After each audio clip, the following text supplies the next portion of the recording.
পুজো দেওয়ার পর কিন্তু দেখো আমরা মন্দিরের ভেতরে এসে দেখলাম এখানে কিন্তু একটু দামোদর নদী রয়েছে। তো এখানে এসে কিন্তু বেশ কয়েকটা ফটো ভিডিও করে নিলাম। তারপর এখন এখান থেকে আমরা সোজা চলে যাব মাইথনের দিকে। এখানে দেখো নদীর জলটা কতটা সুন্দর, কি সুন্দর নদীর স্রোতটা বয়ে যাচ্ছে। বেশ কয়েকটা ফটো ভিডিওর পরে আমরা এবার রওনা দিলাম মাইথনের দিকে।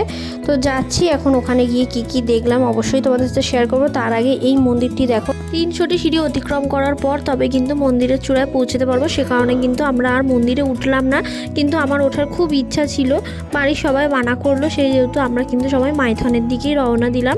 তো মাইথনে এসে কি দেখলাম, কি ঘুরলাম সেগুলো তো তোমাদের সাথে অবশ্যই শেয়ার করব।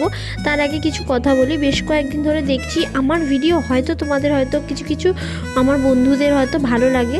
তো আমার ভিডিও যদি তোমাদের সত্যি ভালো লেগে থাকে অবশ্যই আমার চ্যানেলটাকে সাবস্ক্রাইব করে আমার পাশে থেকো। ভিডিওটা এখানেই শেষ করলাম, পরের ভিডিও মিনি ব্লগে দেবো। এই ভিডিওটা যদি ভালো লেগে থাকে অবশ্যই একটা লাইক করে কমেন্ট করে দিও।